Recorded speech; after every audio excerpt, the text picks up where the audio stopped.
तो हमारी जो रोजाना बोले जाने वाले सेंटेंसेस की जो सीरीज थी, तो चलिए उसको स्टार्ट करते हैं। तो आज हमारा सबसे पहला वर्ड है फॉर इंस्टांस। फॉर इंस्टांस का मतलब होता है उदाहरण के लिए, या फिर आप कई बार ऐसा वर्ड बोलते हैं ना, चलो मान लेते हैं।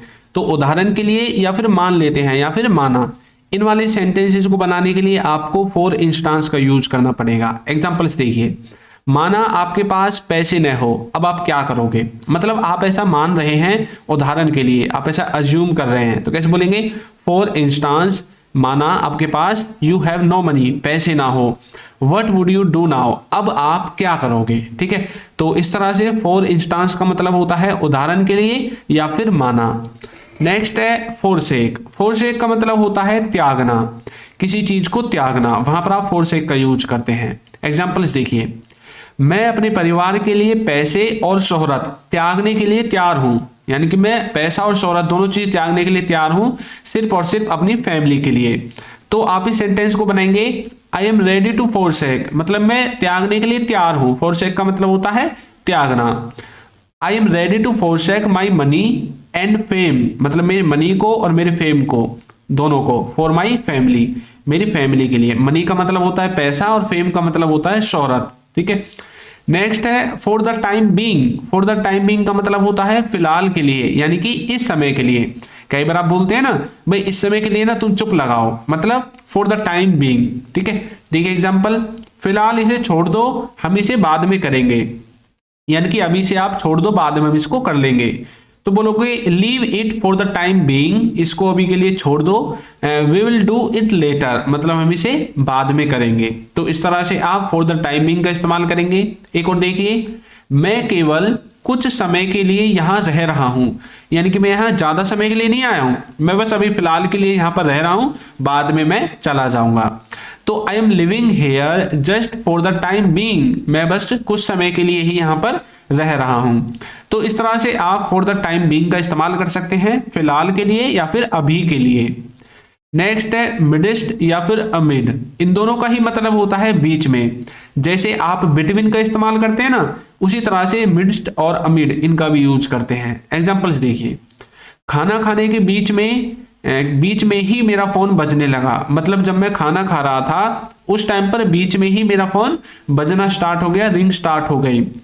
तो कैसे बोलेंगे, माई फोन स्टार्टेड रिंगिंग, मेरा फोन रिंग करना स्टार्ट हो गया, बजना स्टार्ट हो गया। अमिड द टाइम, बीच में, आई वॉज हैविंग फूड, मतलब जब मैं खाना खा रहा था। I was having food past के कंटिन्यूअस का सेंटेंस है। ठीक है, और माई फोन स्टार्टेड ये एक तरह से जो पास्ट का इंडेफिनेट है उसका है। भाषण के बीच में ही किसी व्यक्ति ने जोर से चिल्ला दिया। मान लीजिए कि आप कहीं पर स्कूल में थे और स्कूल में जैसे बच्चों के प्रोग्राम चलते हैं ना, फेयरवेल वगैरह, पार्टी वगैरह होती रहती है, तो वहां पर क्या होता है कि जैसे आपके अध्यापक होते हैं या फिर जहां पर जो गेस्ट आए होते हैं वो क्या करते हैं, स्पीच देते हैं, है ना, किसी टॉपिक पर कि भाई बच्चों को क्या करना चाहिए अपनी लाइफ में। तो तभी कोई बच्चा बीच में चिल्ला देता है, तो आप बोलते हैं कि भाषण के बीच में ही किसी ने जोर से चिल्ला दिया। तो बोलेंगे a person shouted amid the speech. Person shouted का मतलब होता है चिल्लाना। ए पर्सन साउटेड, किसी व्यक्ति ने चिल्ला दिया, अमिड द स्पीच, भाषण के बीच में ही। ठीक है, इस तरह से आप मिडिस्ट और अमिड का इस्तेमाल कर सकते हैं। नेक्स्ट है माइनॉरिटी। माइनॉरिटी का मतलब होता है अल्पसंख्यक या फिर अल्पमत। अल्पमत का मतलब क्या होता है, जब मतलब पूरी संख्या में मत ना हो, उसे आप अल्पमत कहते हैं। विधायकों ने पार्टी छोड़ने के कारण राज्य सरकार अल्पमत आ गई, मतलब विधायकों के द्वारा जैसे राज्य सरकार बनती है, तो वहां से क्या हुआ कि जो विधायक है ना वो पार्टी छोड़कर ही भाग गए। अब जब कार्यकर्ता पार्टी को छोड़कर भाग जाएंगे तो कार्य कौन करेगा, तो सरकार गिर जाएगी। तो कैसे बोलेंगे, the state government was reduced to a minority. Reduced का मतलब हो जाए घटकर, कम हो जाना। तो स्टेट गवर्नमेंट के जो नेता हैं या फिर जो पार्टी है वो घटकर कम हो गई, reduced to a minority as a legislators left the party. ठीक है, जो क्या है, जो वहां के विधायक थे वो लेफ्ट का मतलब है छोड़कर चले गए पार्टी को। तो इस तरह से आप माइनॉरिटी का इस्तेमाल कर सकते हैं अल्पमत या फिर अल्पसंख्यक वाले सेंटेंसेज में। नेक्स्ट है प्रिवेंट। प्रिवेंट का मतलब होता है रोकना या फिर रोकथाम करना, किसी चीज को रोक देना या फिर किसी चीज की रोकथाम कर देना, वहां पर आप प्रिवेंट का इस्तेमाल करते हैं। जैसे कि सावधानी पूर्वक ड्राइविंग करने से दुर्घटना को रोका जा सकता है। मतलब जब आप सेफली ड्राइविंग करोगे, अच्छे से सीट बेल्ट लगाकर, मतलब ट्रैफिक के सभी नियमों का पालन करोगे और ये भी सही से देखोगे कि भाई आपके साइड में कोई बड़ी ट्रक तो नहीं है, बड़ी गाड़ी तो नहीं है, जब आप साइड में लेफ्ट या राइट गाड़ी को टर्न करते हैं, तो मतलब आप अच्छे से रोकथाम कर सकते हैं दुर्घटना की।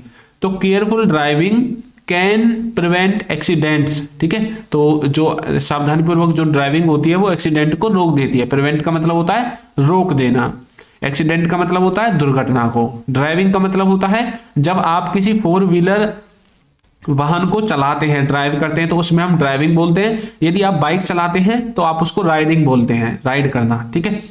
नेक्स्ट है आपका कोविड-19 नामक बीमारी की रोकथाम आसान नहीं है। मतलब अभी ये जो कोरोना फैला था, कोरोना वायरस, तो बहुत आसान नहीं था ना रोकना इसको, क्योंकि 8 से 9 महीने लग गए थे इसकी वैक्सीन आने के लिए। तो बोलेंगे it is not easy to prevent the disease name कोविड-19, ठीक है। It is not easy to prevent the disease, disease का मतलब होता है बीमारी, नेम्ड कोविड-19, कोविड-19 नामक जो बीमारी है इसको रोकथाम करना आसान नहीं है। नेक्स्ट है प्रे, प्रे का मतलब होता है शिकार, कोई चीज शिकार हो जाती है ना किसी की, तो आप उसे प्रे बोलते हैं। जैसे कि एग्जांपल देखिए, अनपढ़ या अज्ञानी लोग, मतलब जो अनपढ़ होते हैं या फिर जिनमें ज्ञान नहीं होता, नेताओं के लिए चुनाव के दौरान सबसे आसान शिकार होते हैं। मतलब नेता उनको बहला फुसला रहते हैं, अद्धा पुआ में बिक जाते हैं लोग, ठीक है, पैसा वैसा वगैरह दे देते हैं तो लोग बिक जाते हैं, बहुत से ऐसे होते हैं। तो ये जो अनपढ़ और अज्ञानी लोग होते हैं वही ऐसा करते हैं, और यही नेताओं के लिए चुनाव में क्या बन जाते हैं, शिकार बन जाते हैं, और उनको वोटें मिल जाती हैं और वो जीत जाते हैं। तो कैसे बोलेंगे, अनएडुकेटेड और अनअवेयर। अनएडुकेटेड का मतलब है जो अनपढ़ है, अनअवेयर का मतलब है जिनको अवेयरनेस नहीं है आसपास की, मतलब ज्ञान ही नहीं है जो लोग। Are the easiest prey, easiest का मतलब होता है आसान, प्रे का मतलब होता है शिकार, मतलब वो आसान शिकार है। फॉर लीडर्स, लीडर्स का मतलब होता है नेताओं के लिए।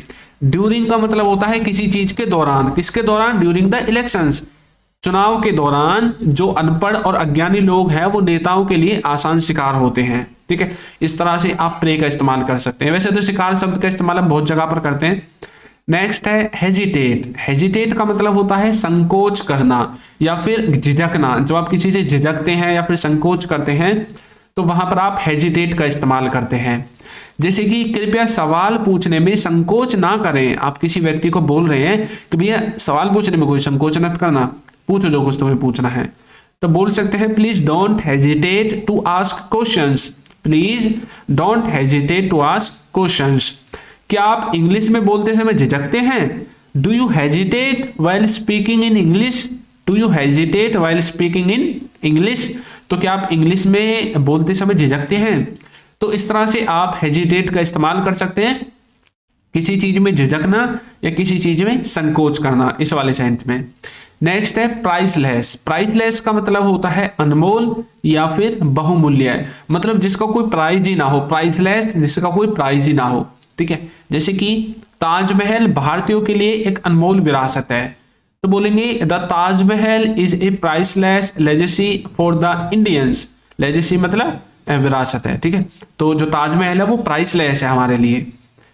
पर्यावरण प्रकृति का बहुमूल्य उपहार है, तो बोलेंगे environment is the priceless gift of nature, मतलब कि पर्यावरण का कोई मूल्य ही नहीं है, प्राइसलेस है ना, इसको कोई भी बेच नहीं सकता, और वैसे भी इसका कोई क्या प्राइस लगाएगा, ठीक है, क्योंकि वो तो प्राइसलेस है, बहुमूल्य है। तो environment is the priceless gift of nature, तो नेचर का मतलब होता है प्रकृति का। नेक्स्ट है प्राइड, प्राइड का मतलब होता है घमंड या फिर होता है एक गर्व करना या फिर किसी चीज पर नाज करना। एग्जाम्पल देखिए, रोहित को बहुत ज्यादा घमंड है, कई बार आप बोलते हैं ना बहुत ज्यादा घमंड है उसे, मतलब अपने ऊपर बहुत ज्यादा घमंड का मतलब बहुत ज्यादा गर्व है उसको, ऐसा लगता है।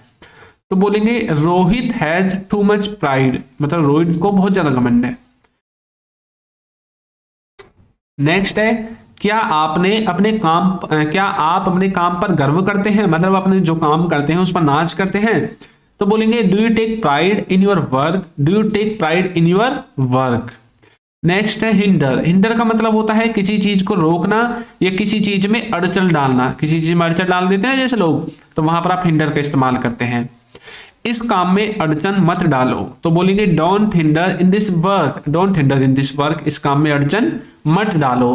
तो अड़चन डालना है, रोकने के लिए आप मतलब किसी काम को होते हुए रोकना, उसी को तो कहते हैं अड़चन डालना, है ना, इंटर का इस्तेमाल करेंगे। नेक्स्ट है इमिटेट। इमिटेट का मतलब होता है नकल करना या फिर किसी की नकल उतारना या फिर किसी का अनुकरण करना। नकल उतारते हैं ना, जब छोटे बच्चे नकल उतारते हैं तो कैसे बोलेंगे, छोटे बच्चे नकल करके सीखते हैं, मतलब स्मॉल किड्स इमिटेट्स, मतलब जो छोटे बच्चे होते हैं वो क्या करते हैं, इमिटेट करते हैं, नकल करते हैं और तभी वो सीखते हैं। ठीक है, तो इस तरह से आप इमिटेट का इस्तेमाल कर सकते हैं। नेक्स्ट है इंट्रिग्यू। इंट्रिग्यू का मतलब होता है साजिश या फिर षड्यंत्र। जब किसी के खिलाफ कोई व्यक्ति साजिश करता है या षड्यंत्र करता है तो आप इंट्रिग्यू का इस्तेमाल करते हैं। लगता है मानो उसके खिलाफ कोई षड्यंत्र हो, मतलब आपने कोई सिचुएशन देखी और उस सिचुएशन को पूरी समझने के बाद आपको ऐसा लगता है कि ये नेचुरल नहीं है, ये तो किसी का कोई षड्यंत्र लगता है, किसी ने आपके खिलाफ कोई साजिश की हो ऐसा लगता है, तो बोलेंगे it looks like an intrigue against him, मतलब उसके खिलाफ ऐसा लगता है कि किसी ने साजिश की हो, है ना। नेक्स्ट है क्राइसिस। क्राइसिस का मतलब होता है संकट। जब कोई चीज किसी संकट में होती है तब आप इस वर्ड का इस्तेमाल करते हैं। जैसे कि बहुत ही सही कहा गया है कि संकट के समय में जो काम आए वही असली दोस्त है, मतलब वही असली दोस्त है जो संकट के समय में काम आता है। तो बोलेंगे इट इज वेल सेड, मतलब किसी ने सही कहा है, वेल सेड सही कहा है, that the one who serves in the time of crisis is a true friend. ठीक है, तो जो एक मुसीबत के समय में काम आता है वही असली दोस्त होता है। नेक्स्ट है कंफ्यूजन। कंफ्यूजन का मतलब होता है उलझन या फिर संदेह, मतलब किसी चीज में उलझन होना, किसी चीज में संदेह होना। जब आप कंफ्यूज हो जाते हैं तो वहां पर आप कंफ्यूजन शब्द का इस्तेमाल करते हैं। मैं आपकी उलझन को समझ सकता हूं, I can understand your confusion, मैं आपकी उलझन को समझ सकता हूं। मान लीजिए कोई व्यक्ति कंफ्यूज है, उसको समझ में नहीं आ रहा वो चीज, तो आप बोले भाई I can understand your confusion, मैं आपकी कंफ्यूजन को समझ सकता हूं। ठीक है, नेक्स्ट है कन्फेस। कन्फेस का मतलब होता है स्वीकार करना या फिर किसी चीज को कबूल कर लेना, जैसे पाप को कबूल कर लेना, है ना, कन्फेस कर लेना। तो देखिए कैसे, नीरव ने स्वीकार कर लिया कि उसने पैसे चुराए थे, मतलब नीरव ने ये कन्फेस कर लिया कि भाई हाँ उसने पैसे चुराए थे। अब ये सेंटेंस पास्ट का है तो कैसे बोलेंगे, Nirav confessed that he had stolen the money, Neeraj ने स्वीकार कर दिया। नीरव कन्फेस्ड, यहां तक तो ये है पास्ट का इंडेफिनेट, दैट के बाद जो लगा है ये है पास्ट का परफेक्ट। ठीक है, तो नीरव कन्फेस्ड, नीरव ने स्वीकार कर लिया, दैट की he had stolen the money, उसने पैसे चुराए थे। इस तरह से आप कन्फेस का इस्तेमाल कर सकते हैं। नेक्स्ट वर्ड है कॉन्फिडेंस। कॉन्फिडेंस का मतलब होता है आत्मविश्वास या फिर भरोसा, किसी चीज पर आत्मविश्वास होना या भरोसा होना, आप इनमें कॉन्फिडेंस का इस्तेमाल करते हैं। आत्मविश्वास सफलता के लिए बहुत जरूरी चीज है, तो बोलेंगे self confidence is the key to success. Self confidence is the key to success, जो सेल्फ कॉन्फिडेंस है वो सफलता की एक बहुत जरूरी चाबी है, कुंजी है। नेक्स्ट है कंपेयर। कंपेयर का मतलब होता है तुलना करना या फिर किसी से मतलब मिलान करना। तुलना करते हैं ना आप किसी से, अपने आप को कंपेयर करते हैं, वहां पर आप कंपेयर का इस्तेमाल करते हैं। अपने बच्चों की तुलना दूसरों के साथ ना करें, तो बोलेंगे don't compare your children with others. अपने बच्चों को दूसरे के साथ मिलान ना करें, कंपेयर ना करें, तुलना ना करें। ठीक है, बिकॉज हर एक बच्चे के पास अपना एक अलग वो होता है, क्या कहते हैं उसे, गुण, अपना एक अलग गुण होता है। ठीक है, नेक्स्ट है एलिजिबल। एलिजिबल का मतलब होता है योग्य, कोई किसी चीज के जब योग्य होता है, एलिजिबल होता है, तब आप इसका इस्तेमाल करते हैं। जैसे कि तुम इसके लिए योग्य नहीं हो, मतलब कोई नौकरी होगी, कोई जॉब वगैरह होगी और आप गए तो उसमें अप्लाई करने के लिए, तो बॉस ने बोल दिया भाई तुम्हारी स्किल इसके लिए नहीं है, तुम इस काम के लिए योग्य नहीं हो, तो बोलेंगे you are not eligible to do this, you are not eligible to do this, तुम इसके लिए योग्य नहीं हो। नेक्स्ट है रिलीजियस। रिलीजियस का मतलब होता है धार्मिक। जब कोई चीज धार्मिक होती है तो वहां पर आप रिलीजियस का यूज करते हैं। हर व्यक्ति की अपनी धार्मिक आस्था होती है, तो बोलेंगे every person has his religious belief, है ना, तो हर एक आदमी की अपनी एक धार्मिक आस्था होती है। उसकी बहन एक धार्मिक महिला है, तो बोलेंगे her sister is a religious lady, religious lady उसकी सिस्टर जो है। नेक्स्ट है रिलक्टेंस। रिलक्टेंस का मतलब होता है अनिच्छा, मतलब जब किसी चीज की इच्छा ना हो वहां पर आप रिलक्टेंस का इस्तेमाल करते हैं। मैं अपनी बेटी की स्कूल जाने की अनिच्छा को नहीं समझ सकी या फिर नहीं समझ सका, तो किसी काम को नहीं कर सके, तो वहां पर आप कुड का इस्तेमाल करते हैं। तो बोलेंगे आई कुडंट अंडरस्टैंड, मैं नहीं समझ सका या फिर मैं नहीं समझ सकी, माई डॉटर रिलक्टेंस, मेरी जो बेटी है उसकी अनिच्छा को, to go to school, school जाने वाली जो इच्छा थी। ठीक है, नेक्स्ट है रिलाय। रिलाय का मतलब होता है किसी पर भरोसा करना या फिर किसी पर निर्भर रहना। ठीक है, एग्जाम्पल देखिए, आप मुझ पर भरोसा कर सकते हैं, तो बोलेंगे you can relay on me, you can relay on me, तो मुझ पर भरोसा कर सकते हैं। इस लैपटॉप के चक्कर में मत पड़ना, इसमें कुछ दिक्कत है। कई बार ऐसा होता ना कि आप बोलते भी इस लैपटॉप को मत लेना, इसमें दिक्कत है, मतलब कोई भी वस्तु हो सकती है कि भाई इसको मत लेना, इसमें कुछ दिक्कत हो सकती है, तो आप बोल सकते हैं मतलब इस पर विश्वास मत करो। कैसे बोलेंगे, don't relay on this laptop, इस लैपटॉप पर विश्वास मत करो या फिर इसके चक्कर में मत आओ, इस पर निर्भर मत रहो। इट हैज सम इश्यूज, इसके साथ कुछ इशू हो सकता है। तो इस तरह से आप इसका इस्तेमाल कर सकते हैं। नेक्स्ट है रिमेन। रिमेन का मतलब होता है बाकी रहना या फिर बचे रहना, कोई चीज बाकी रह जाती है या बचा रह जाता है। अब जैसे अब तक आपने दिन के मान लीजिए बहुत सारा समय बिता लिया, अब जो समय बचा है आपके दिन का, तो उसको आप रिमेन के द्वारा बता सकते हैं। जैसे कि आज मैं सारे दिन घर पर ही रहूंगा, मतलब अब जो दिन बचा हुआ है ना उसमें सब कुछ मैं घर पर ही रहूंगा, तो बोलेंगे today I will remain at the home through out the day. Through out का मतलब होता है जो सारा होता है, जो बचा हुआ, मतलब सारा या पूरा, ये वाला चीज होता है थ्रू आउट। जैसे वो सारी रात नहीं सो सका तो सारी रात, पूरी रात। अब यहाँ पर ये बचा हुआ जो सारा समय है उसके लिए इसने थ्रू आउट का यूज कर दिया है। फ्रिज में कुछ भी नहीं बचा, देर इज नथिंग रिमेन्ड, कुछ भी नहीं बचा। इन द रेफ्रिजरेटर, मतलब फ्रिज में कुछ भी नहीं बचा है। ठीक है, तो आप रिमेन का इस्तेमाल करेंगे। व्यू, व्यू का मतलब होता है दृष्टिकोण या दृश्य है। जैसे कि आपका दृष्टिकोण हमेशा ही बहुत आशावादी रहा है, तो बोलेंगे your view has been too optimistic all the time. ठीक है, ऑप्टिमिस्टिक मतलब आशावादी होता है। ठीक है, मेरे सामने ताजमहल का एक अद्भुत दृश्य था। There was a marvellous view of Taj Mahal in front of me. ठीक है, तो इस तरह से आप व्यू का इस्तेमाल कर सकते हैं। नेक्स्ट है वोइलेंस। वोइलेंस का मतलब होता है हिंसा। वोइलेंस का मतलब होता है हिंसा। गांधी जी हमेशा हिंसा के विरुद्ध थे। Gandhi ji was always against the वोइलेंस। ठीक है, वोइलेंस के खिलाफ थे, अगेंस्ट थे। अगेंस्ट का मतलब होता है खिलाफ होना। हिंसा किसी भी समस्या का समाधान नहीं है। Violence is not a solution to any problem. Violence is not a solution to any problem. तो हिंसा जो है वो किसी भी चीज का समाधान नहीं है। तो आज की वीडियो में इतना ही, और आप हमारे चैनल पर विजिट करिए, वहां पर आपको ऐसी बहुत सारी वीडियोस मिल जाएंगी। तो आपको ये वीडियो कैसी लगी है जरूर बताइएगा, और यदि अभी तक आपने हमारे चैनल को सब्सक्राइब नहीं किया है तो कर दीजिए, वीडियो को लाइक कर दीजिए और एक अच्छा सा कमेंट करना बिल्कुल ना भूलें। Thank you.